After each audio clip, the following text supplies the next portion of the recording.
next week is the first one, and it is the introduction to the basics part of the course. We get to do tactical next week, engineering after that, and science after that. If you've listened to the first intro one, then you know what I'm talking about.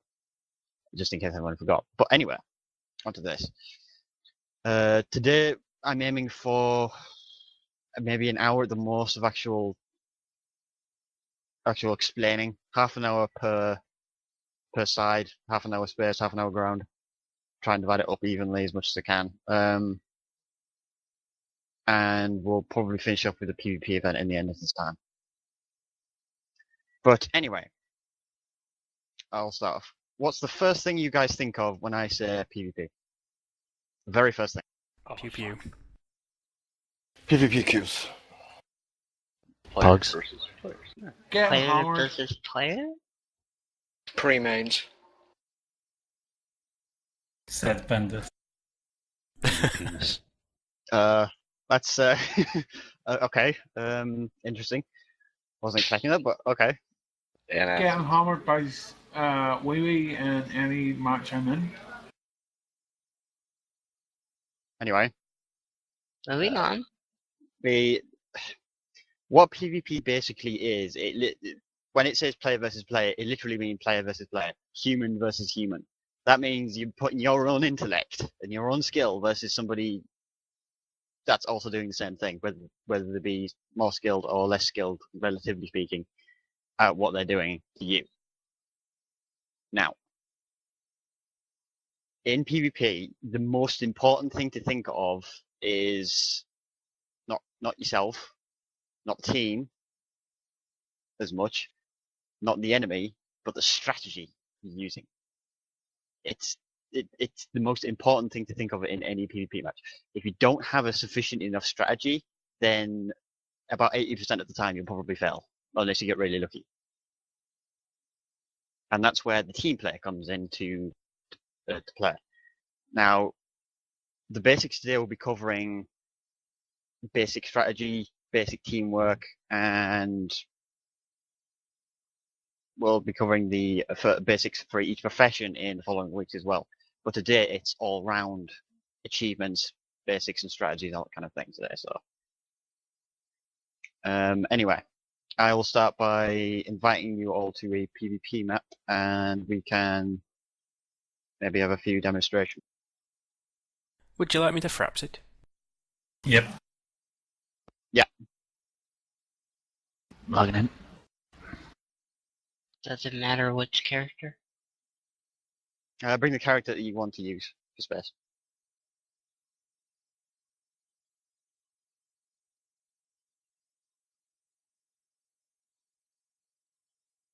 Wee Wee, I forgot to say I need to go at about 5 to 9.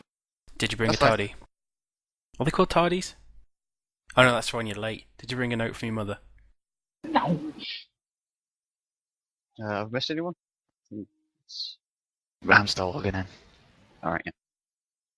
But yeah, what we'll be doing is we will be going to this match and we can be demonstrating a few different key points. Shanice, you're in the scimitar, aren't you? So both Shanice and I will be starting out by demonstrating a few strategy points for what we're basically doing. And what I mean by that is the fact that I'm in a Vorcha, he's in a scimitar, let's see what happens. We already know what's going to happen. You're going to clean his clock.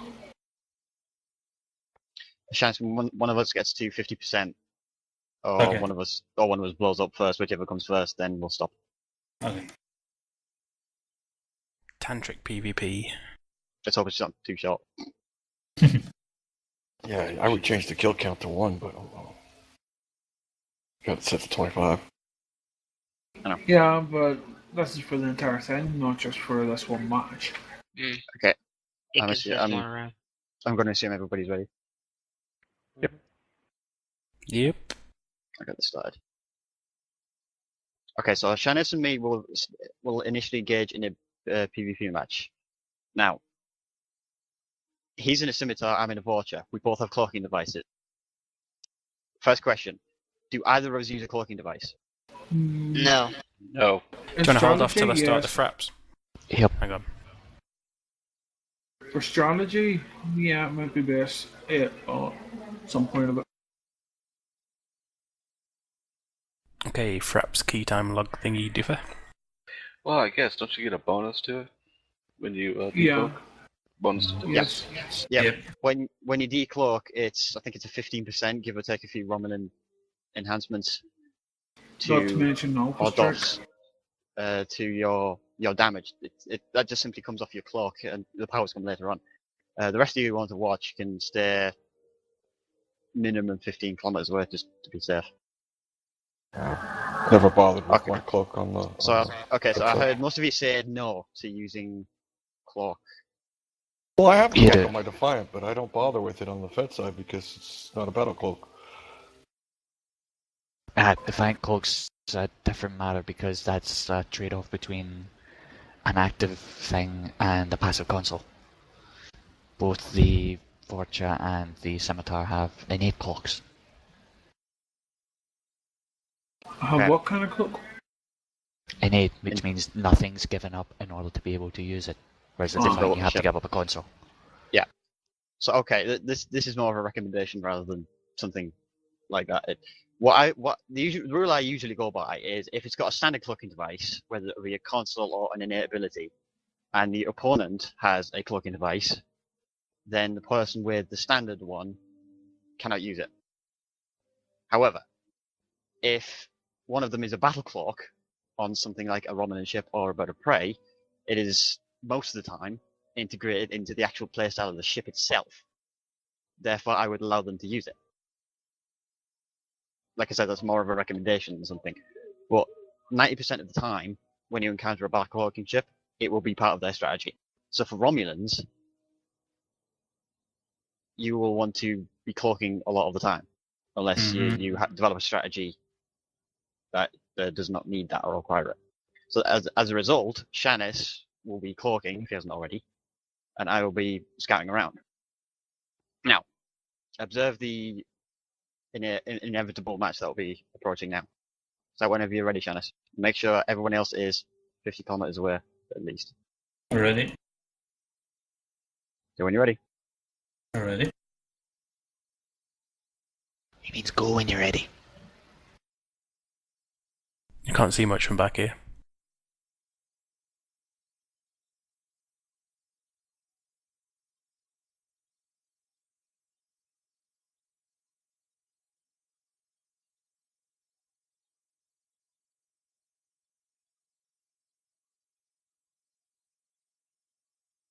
Oops, wrong boss.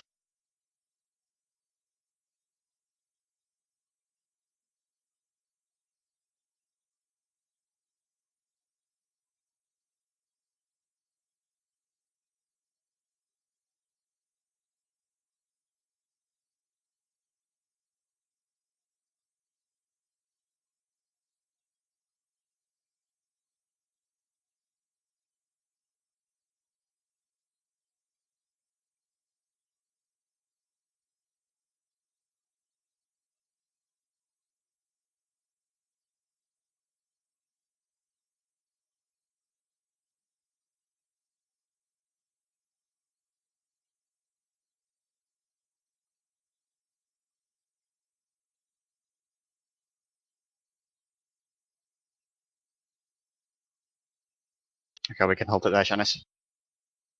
Mm-hmm. Okay. What's the first thing you guys noticed when that match got underway? Somebody was firing on him, and I couldn't say who.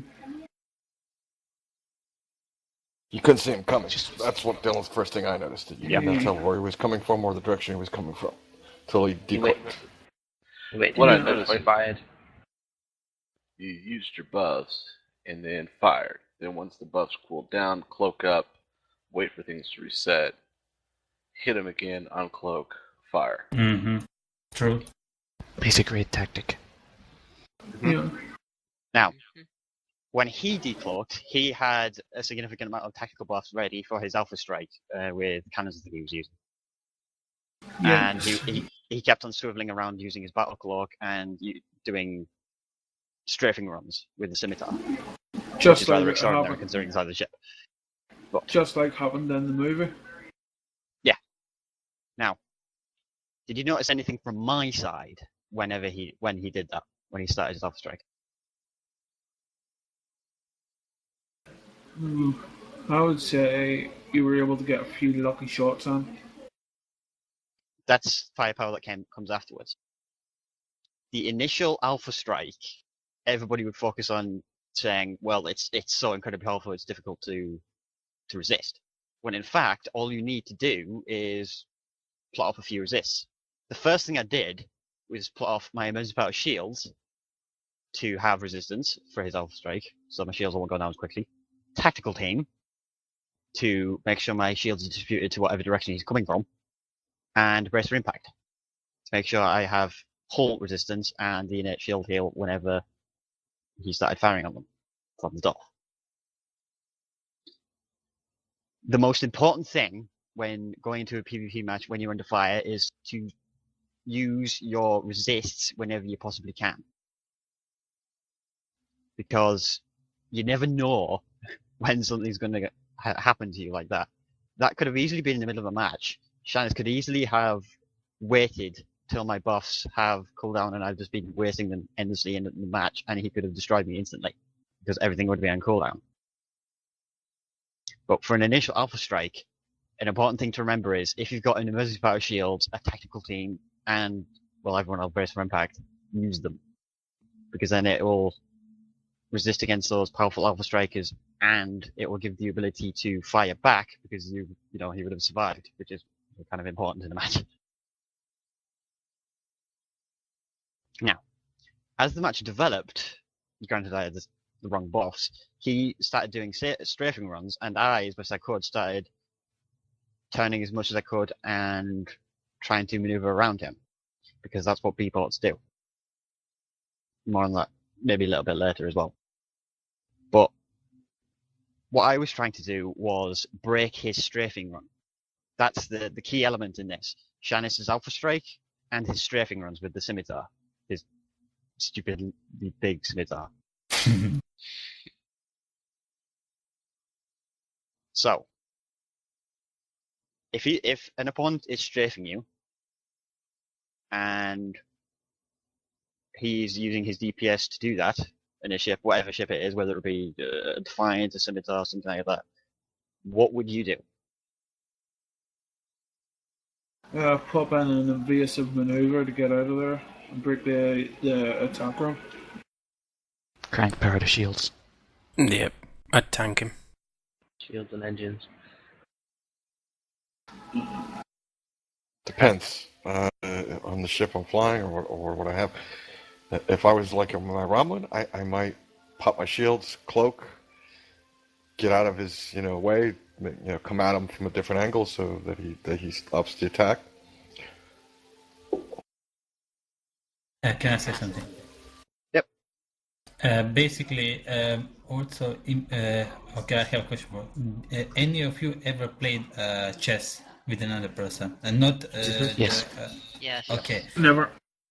Okay, that if you ever play that, then you will need to know that point of force also, or the strategy is to predict enemy moves. For example, I attacked Vivi when his emergency power to shields wasn't up, so I prepared Malfa. But once I saw that his buffs is up, I just cloaked and patiently waited to his buffs go down, so I can do another round. Mm-hmm.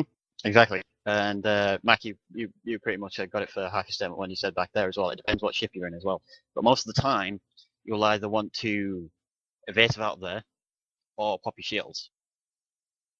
Cloaking is probably not the best idea in the world because all that firepower will still be coming into you. Wouldn't it be a good idea also to hit science team ability as well? No. No. If you're hitting a science team, you're not hitting an attack team, and to me that's just a bit stupid. Science team is a one-off shield heal, whereas attack team will keep your shield facing up by rerouting power from your other shield facings, which are not may not be getting fired on at all, and such that shield energy is being wasted into the facing that's getting hammered. And that, by extension, assumes that your shields are up in the first place. True. So you also need to make sure you've got plenty of shield heals to utilize tactical team. So those two are in good combo. Now, to follow up what Shannon said, he waited until he used his powerful combinations, like Attack Pattern Alpha and maybe Omega as well, and combined them with his rapid fires. And when my resist abilities were on cooldown and went up, he struck then, because he would be able to do the maximum amount of potential damage at that point. And that's probably the second most important thing to do in this situation.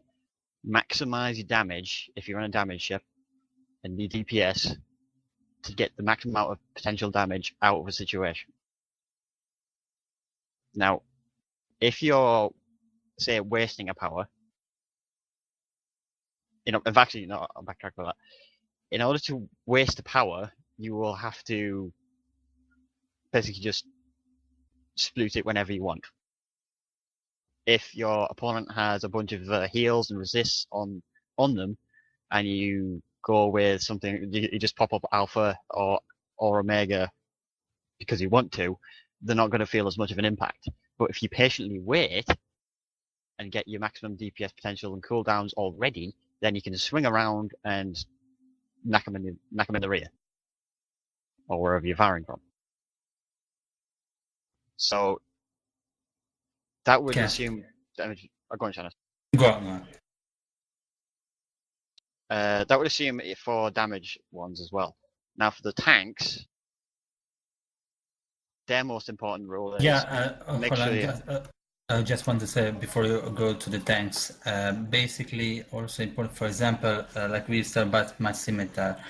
As attack in a powerful ships like Scimitar, like Avenger, like Andorra and M.A.C.O, who have 5-4 weapons, your purpose is more to kill that target fast than do damage. For example, my build in a Scimitar is more toward getting faster kill than doing damage. Vivi in his Vulture will always have DPS because he's more damage over time using beam fired will, while I am more like doing tactical kicks. That means kill fast sand ships so the team is one down man. Then go for the healer.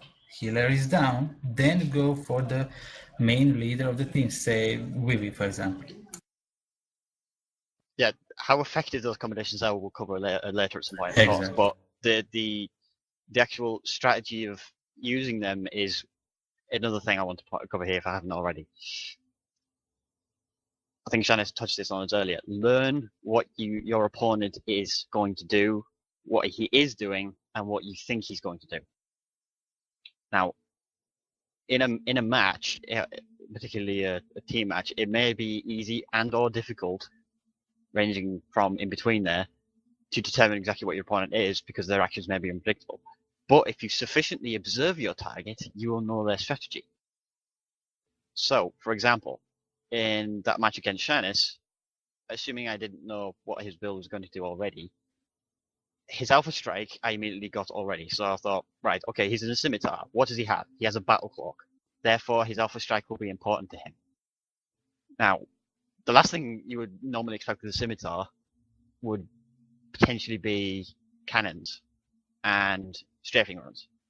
But you can pull that off depending on what kind of a skill player you are on that, in order to make them effective because of the damage potential of the Scimitar itself.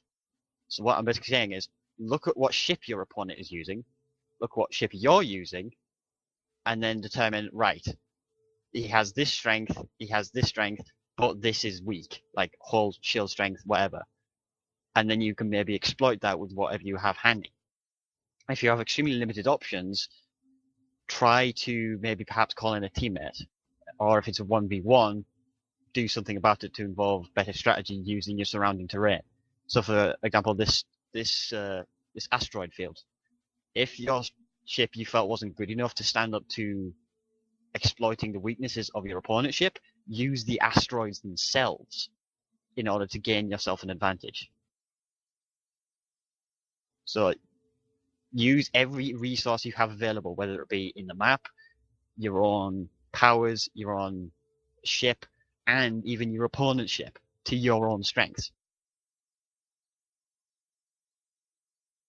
So utilizing those in different combinations and simultaneously will allow you to have a big advantage. And that's why I tried to maneuver around Shannis during his strafing runs, because I knew that if he couldn't put his cannons in front of me, he wouldn't be able to do his maximum potential DPS. And because of the way my ship is built, I would. So I simultaneously got his strength off him and transferred it to myself while exploiting his weakness. And that's probably one of the most useful things to do in any PvP match.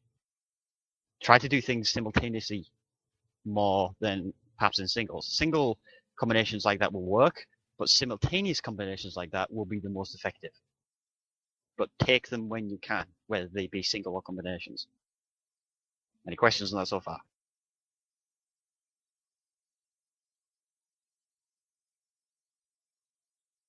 Okay. In that case, any other queries anybody else has on anything we've covered so far? Okay. If nobody has any objections, we could potentially move on to ground if you think that was sufficient.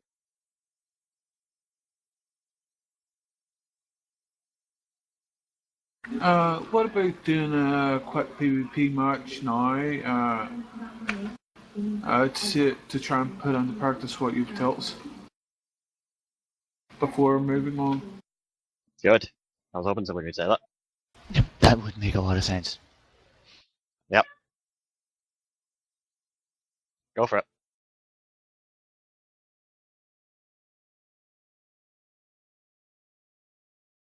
Do anything. Really?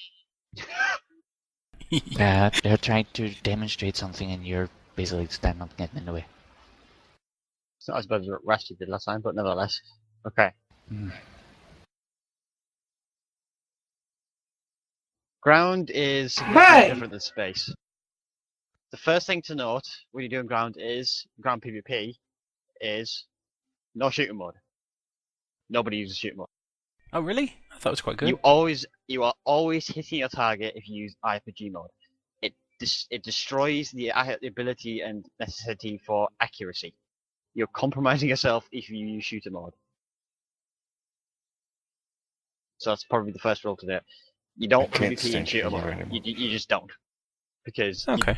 you effectively undermine yourself and you undermine the maximum potential. If you use RPG mode, you can do what you do best. There are rare situations where shooter mode may come in handy, such as perhaps a healer could use shooter mode to easily get to a target on nearby teams instead of having to click in it or use the keyboard. But most of the time, use RPG mode. And with RPG mode, there are no accuracy modifiers. There are no accuracy modifiers on the ground at all. Probably the more important modifiers are the criticals. So you will want to exploit as much as you can from there for ground. And damage, initial upfront damage is important in a lot of cases as well. But for strategy, you work as an overall team. The best team is, well, it's everyone's opinion, but the best team I find is a combination of all three professions. Engineers, tacticals, and sciences. Sciences maybe either or both could be a debuffer, a healer, and the engineer could be multiples, tacticals, or always damage. Now, a lot of the space strategy, well, a few of the space strategy points applies to ground as well, such as knowing your build, knowing what your team has, and using your own exploits and your opponent's exploits to your advantage. Now, with ground being two-dimensional as opposed to three-dimensional, because gravity is a bitch, you cannot simply fly around them. You will have to walk around them, and walking around them makes no difference unless you are flanking. Now, to get the maximum DPS on the ground is to flank somebody. Orbital strikes, for example, will always flank because, they come from the sky. And I think chronoton mines, bombs from an angle will also flank them. But tacticals will probably have the best advantage when it comes to that flanking. They will do the most amount of damage when it comes to flanking, and therefore you will gain more as a tactical.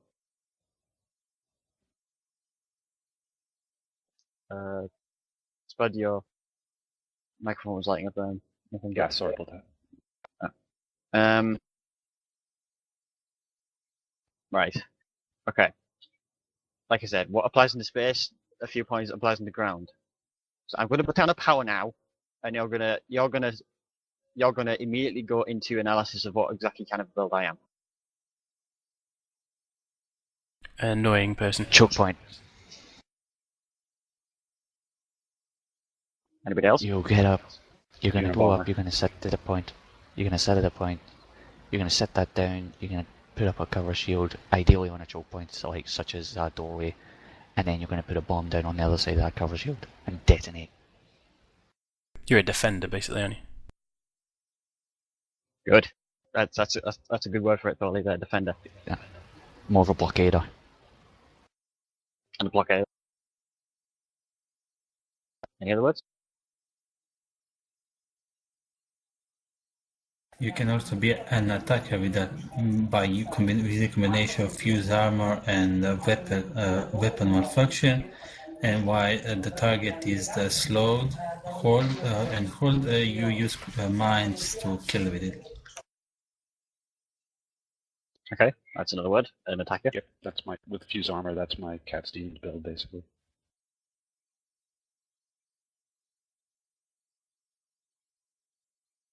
If that's all the word for that, then yeah, those words were right.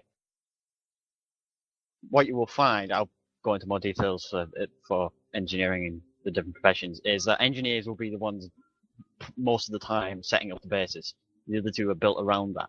Engineers have the most flexibility when it comes to doing stuff. They can be tankers, they can even be healers, and they can be damage dealers, as well as blockaders and defenders.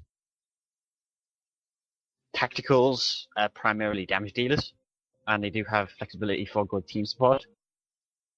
And sciences have a little bit more flexibility. They can heal and therefore tank and do damage through their various debuffs, or can just be plain annoying. Now, the thing to note about that is a single power from observing an enemy can trigger an entire array of thought of exactly what they're going to do. When I popped my Chronoton Mine Barrier, Amuro, knowing exactly what to do anyway, immediately knew what I would be doing. I would be defender, a blockader. Thorley said I would be defender, Shanice said I would be an attacker. I could be all three at the same time, depending on the situation. The thing to note is that some powers, like this Chronoton Mine Barrier, are sufficiently powerful AoE attacks to effectively obliterate your enemy simultaneously. Another one is this.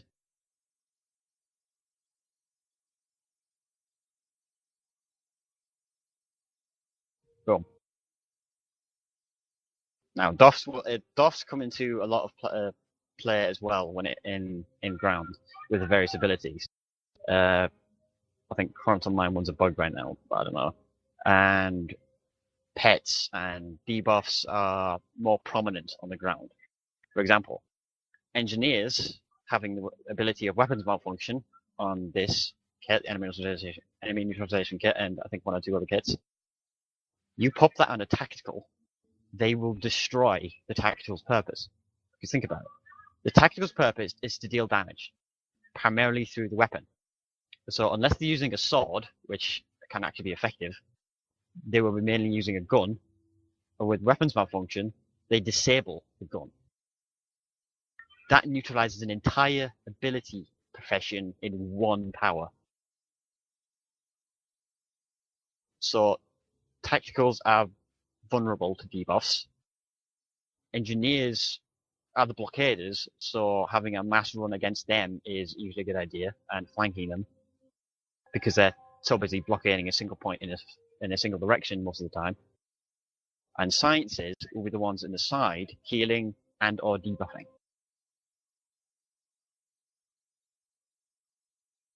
That's actually a good thing as well. Amora has a Lachi cannon pistol thing.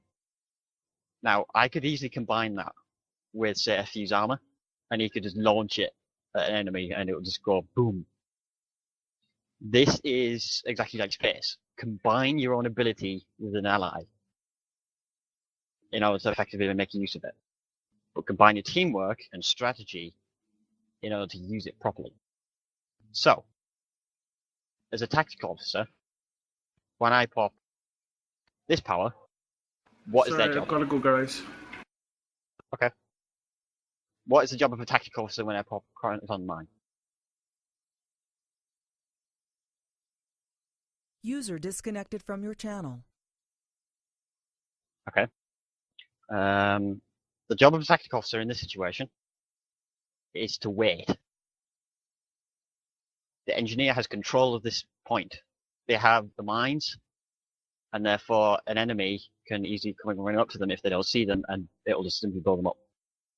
However, if they do not, a tactical officer's ability could be to go around and flank them and simply rifle butt them or make sure they go in that direction to go over the mine.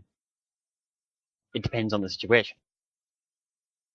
The job of a science officer could be to debuff them to make sure they come in this direction as well.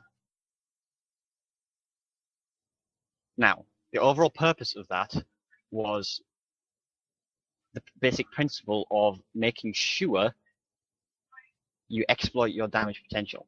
Now, I've gone over this like 3 times already, but it is absolutely important, especially on the ground, to maximize with a single power, which you can do much more prominently on the ground, in order to gain an advantage.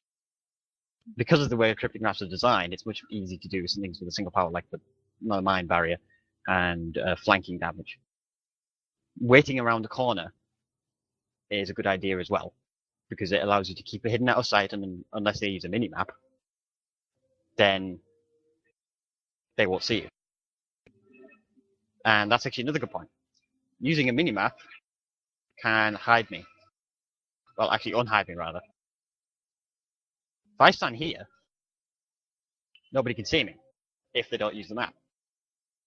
But if somebody like Shanice came rolling up to me, they would know I was there. So they would be maybe clever enough to not go in, or they would be clever enough to bum rush me. And then kill me. Depending on if they have the right combination together. Any questions so far?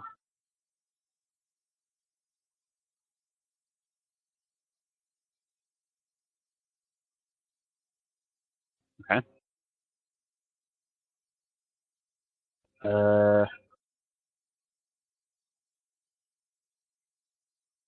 Right, weapons. Now, the weapons come into play as significantly as they do in space on the ground. Most of the time, people will be using ranged weapons, but you will see an occasion where somebody's a swordsman, particularly tactical, because it allows them to exploit their damage potential. Now, this gives the match basically a shooter. The entire match will basically give you nothing but a shooter, depending on the range. Most of the time it will be ranged, some of the time it will be combat, close range, or even melee combat, depending on what the match is like. So, for example, there Shanice is at the end. We both have weapons aimed at each other. But if I had a sword, or I came running up to him and did this,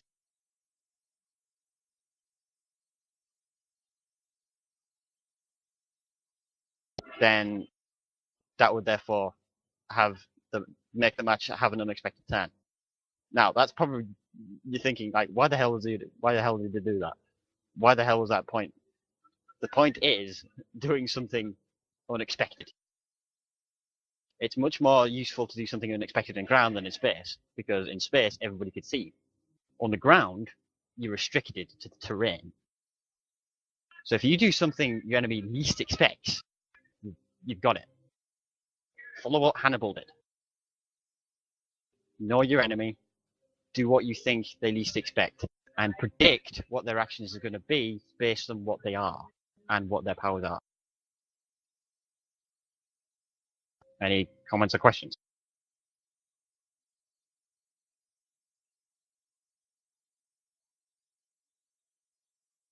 Okay. Anything else anyone wants covered? Ground.